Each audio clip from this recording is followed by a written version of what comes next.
हर्षप्रीत और आप देख रहे हैं लॉ एट रीच। अगर आप इस चैनल पर नए हैं तो वीडियो को लाइक करना, चैनल को सब्सक्राइब करना और बेल आइकन दबाना बिल्कुल मत भूलिएगा। और अगर आप मेरे चैनल के रेगुलर व्यूअर हैं then thanks a lot from my side.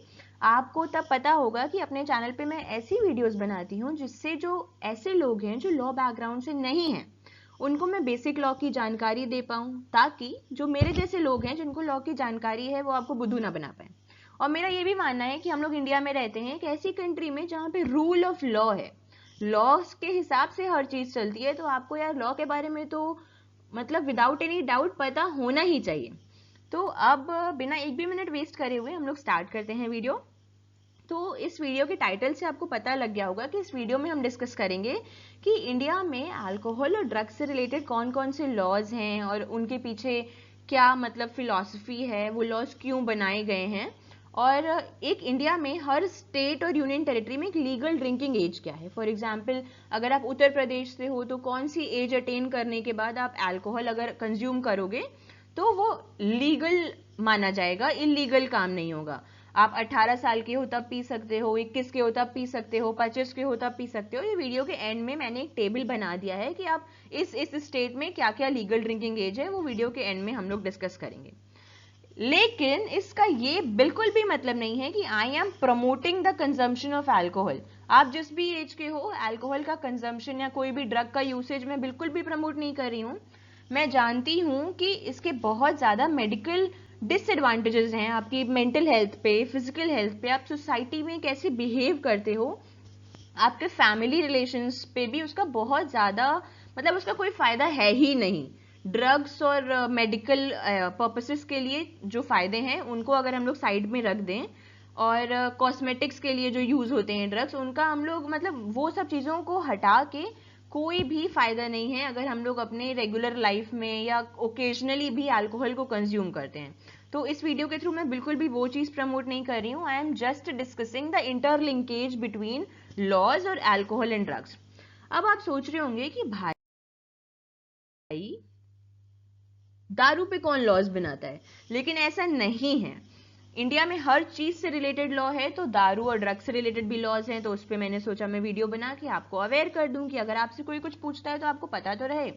तो अब जल्दी से जान लेते हैं कि इस वीडियो में हम लोग क्या क्या डिस्कस करेंगे। इस वीडियो में हम लोग इन लॉज को किस इंटेंशन से बनाया जाता है, उनके क्या ऑब्जेक्टिव्स होते हैं वो डिस्कस करेंगे।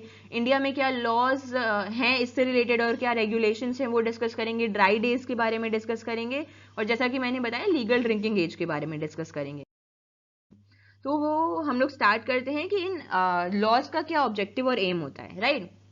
तो पहला इंपॉर्टेंट और प्राइमरी एम इन लॉज का है कि ये लॉज बनाए जाते हैं कि अल्कोहल और ड्रग्स का एक कंट्रोल्ड मैनर में यूज हो, एक रेगुलेटेड मैनर में यूज हो। और अगर ये कंट्रोल्ड और रेगुलेटेड मैनर में यूज होंगे तो लोग कम कंज्यूम करेंगे और उनके हेल्थ भी सही रहेगी। तो एक तरीके से ये पब्लिक हेल्थ को भी प्रोटेक्ट करता है। और एक अल्कोहल या जो भी कंट्रोल्ड सब्सटेंसेस हैं उन पे अगर गवर्नमेंट टैक्स लेगी तो ये जो लॉज हैं ये इन पे टैक्सेशन की बात भी करते हैं। तो इससे हमारी कंट्री का रेवेन्यू जनरेट होता है, तो ये रेवेन्यू जनरेशन का भी काम करते हैं। और अगर इंसान अल्कोहल, ड्रग्स इन सब तरीकों को कम रिलाई करेंगे, कम यूज करेंगे तो वो अपने कंट्रोल में रहेंगे। तो जो अनइंटेंडेड क्राइम्स होते हैं वो भी प्रिवेंट होंगे और एक सोशल ऑर्डर भी मेंटेन रहेगा। तो इन लॉज को बनाने के पीछे यही इंटेंशन रहता है हमारे लेजिस्लेटर्स का, इसीलिए ये सब लॉज और रेगुलेशंस बनाए जाते हैं। अब हम लोग जानते हैं कि इंडिया में क्या लॉज और रेगुलेशंस हैं इससे रिलेटेड। तो जो मेन प्राइमरी लेजिस्लेशन है जो इन सब चीजों को कंट्रोल करता है, रेगुलेशन और control of narcotic drugs and psychotropic substances को, उसका नाम है the narcotic drugs and psychotropic substances act. इसको शॉर्ट में एनडीपीएस एक्ट भी बोला जाता है। ये 1985 में आया था। इस एक्ट का यही काम है कि जो नारकोटिक ड्रग्स हैं और साइकोट्रोपिक सब्सटेंसेस हैं उनको इंडिया में कंट्रोल्ड और रेगुलेटेड मैनर में यूज किया जाए।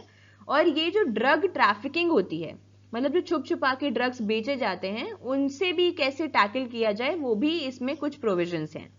इस चीज को हम लोग डिटेल में क्या ही करेंगे डिस्कस करके, क्योंकि हम कोई कॉम्पिटिटिव एग्जाम की तैयारी नहीं कर रहे हैं। It's just a video for general awareness. दूसरा एक इंपॉर्टेंट एक्ट है ड्रग्स एंड कॉस्मेटिक्स एक्ट 1940। ये एक्ट रेगुलेट करता है इम्पोर्ट, मैन्युफैक्चर, डिस्ट्रीब्यूशन और sale of drugs and cosmetics, जिससे एक सोसाइटी में सेफ्टी इंश्योर रहे कि मतलब ये चीजें एक मतलब यूजफुल पर्पसेस के लिए ही यूज हो, ऐसे ही केवल ऐसे यूज ना हो कि आपके कुछ डिसएडवांटेज हो जाए उससे।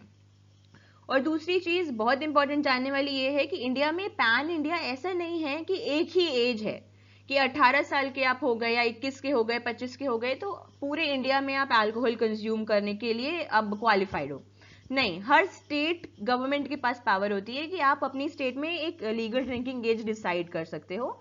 और जैसे कुछ स्टेट्स में तो पूरे तरीके से बैन है, वो हम लोग एंड में जानेंगे, लेकिन एक एग्जाम्पल मैंने यहाँ पे अब कोट कर दिया है कि मिजोरम में अल्कोहल कंजम्पशन पूरा बैन है। आप बच्चे हों, बुढ़े हों, मेल हों, फीमेल हों, कुछ भी हों, आप अल्कोहल कंज्यूम नहीं कर सकते मिजोरम में। और ये किस एक्ट के अंडर में है? Mizoram liquor prohibition act 2019। और जैसा कि मैंने बताया कि स्टेट स्पेसिफिक रेगुलेशंस होते हैं अल्कोहल और ड्रग्स से रिलेटेड, कि स्टेट्स डिसाइड करती हैं कि उनके स्टेट में क्या सीन रहेगा अल्कोहल और ड्रग्स से रिलेटेड, वो लीगल है, इलीगल है, और अगर लीगल है तो किस एज पे लीगल है। और फिर ड्राई डेज क्या होते हैं वो हम लोग नेक्स्ट स्लाइड में जानते हैं। तो ड्राई डेज इंडिया में एक कंसेप्ट है कि जिसमें जिस दिनों पे इंडिया में अल्कोहल का डिस्ट्रीब्यूशन बिल्कुल प्रोहिबिटेड होता है, उस दिन अल्कोहल बेची नहीं जाती, मतलब दारू के ठेके बंद रहते हैं। उस दिन अल्कोहल अगर कोई बेचता हुआ पकड़ा गया तो उसके खिलाफ लीगल एक्शन हो सकता है। तो ये क्यों होता है, ये ड्राई डेज क्यों होते हैं? ये कुछ कल्चरल दिनों पे होते हैं या नेशनल हॉलीडेज पे होते हैं, रिलीजियस दिनों पे होते हैं, कि आप रिलीजियस और नेशनल सेंटिमेंट्स होते हैं लोगों के, तो पर्टिकुलर लोग चाहते हैं कि अगर इंडिपेंडेंस डे है, आज हमारी आज़ादी का दिन है, तो आज ऐसी चीज़ को हम नहीं ही छुएंगे। ठीक है, तो ये सेंटिमेंट्स के प्रोटेक्शन के लिए कुछ दिनों को ड्राई डेज घोषित कर दिया जाता है। इसकी एक पर्टिकुलर हिस्ट्री है, और ये ऐसा नहीं है कि कॉन्स्टिट्यूशन बनने के बाद या हमारी आज़ादी के बाद ही ये ड्राई डेज का कंसेप्ट आया है। ये इंडिपेंडेंस से पहले भी था। जैसे कि कुछ रिलीजियस फेस्टिवल्स या लोकल कस्टम्स जब करे जाते थे तो उन दिनों पे लोग दारू का कंज्यूम नहीं करते थे। उसका उस टाइम पे नाम नहीं होगा कि हाँ ये दिन ड्राई डे है, लेकिन हाँ ये एक प्रथा थी कि लोग फॉलो करते थे कि आज जैसे आज कुछ पूजा है हमारे घर पे तो आज दारू नहीं चलेगी। फिर ये कंसेप्ट धीरे धीरे इवॉल्व हुआ, तो हुआ कि उसमें और दिन ऐड किए गए कि अब हाँ इस दिन भी दारू नहीं चलेगी, अब नेशनल हॉलीडेज पे दारू नहीं चलेगी। और करंट सिनेरियो इस चीज पे ये है कि अब स्टेट लेवल बोल दिया गया है कि स्टेट लेवल आप अपनी लोकल रेगुलेशंस, लोकल कस्टम्स के अकॉर्डिंग डिसाइड कर लो कि आपको क्या कौन से दिन ड्राई डेज घोषित करने हैं। और कुछ कॉमन ड्राई डेज हैं, रिपब्लिक डे 26 जनवरी को ड्राई डे होता है, इंडिपेंडेंस डे 15 अगस्त को ड्राई डे होता है, गांधी जयंती पर ड्राई डे होता है, और यूजुअली कभी कभी इलेक्शंस कंडक्ट होते हैं तो भी ड्राई डेज रहते हैं कि एक स्मूथ फंक्शनिंग से वो चीज हो जाए। ठीक है, अब हम लोग आते हैं इस वीडियो के सबसे इंटरेस्टिंग पार्ट में, जिसमें मैं आपको रीड करके बताती हूँ कि कौन सी स्टेट में या कौन सी यूनियन टेरिटरी में क्या लीगल ड्रिंकिंग एज है। जैसे कि अंडमान एंड निकोबार आइलैंड्स में 18, आंध्र प्रदेश में 21, अरुणाचल प्रदेश में 21, असम में 21, बिहार में इलीगल, चंडीगढ़ में 25, छत्तीसगढ़ में 21, दादरा एंड नगर हवेली में 21, दमन एंड दीव में 21, दिल्ली में 25, गोवा में 18, गुजरात में इट इज इलीगल, हरियाणा में 21, हिमाचल प्रदेश में 18, झारखंड में 21, कर्नाटक में 21, केरल में 23, लक्षद्वीप में 21, देन मध्य प्रदेश में 21, महाराष्ट्र में बियर एंड वाइन मतलब जो थोड़े से लाइट ड्रिंक्स रहते हैं उनके लिए 21, हार्ड लिकर के लिए 25, और मणिपुर में पार्शियल प्रोहिबिशन है। जैसे कुछ एरियाज में 21 एज है वैसे, लेकिन कुछ डिस्ट्रिक्ट्स हैं Bishnupur, Imphal East, Imphal West and Thoubal जिसमें पूरे तरीके से प्रोहिबिटेड है। मेघालय में 25, मिजोरम, नागालैंड में it is illegal, then Odisha 21, Puducherry 18, Rajasthan 18, Sikkim 18, Tamil Nadu 21, Telangana 21, Uttarakhand and Uttar Pradesh also 21. So this is for your general awareness. Then अगर आप वीडियो एंड तक देख रहे हैं then don't forget to subscribe my channel Law at Reach. It really motivates me to create more content for your sake, for your general awareness. मैंने बहुत ही Nobel purpose से ये चैनल स्टार्ट किया है, तो अगर सपोर्ट मिलता है then it really motivates and makes me happy a lot. And आपको अगर अच्छी लगे ये वीडियो देन अपने फ्रेंड्स से, फैमिली मेम्बर्स से ज़रूर शेयर करिएगा एंड भगवान जी से प्रे करिएगा कि मेरा चैनल जल्दी से ग्रो करे। Thank you and have a nice day.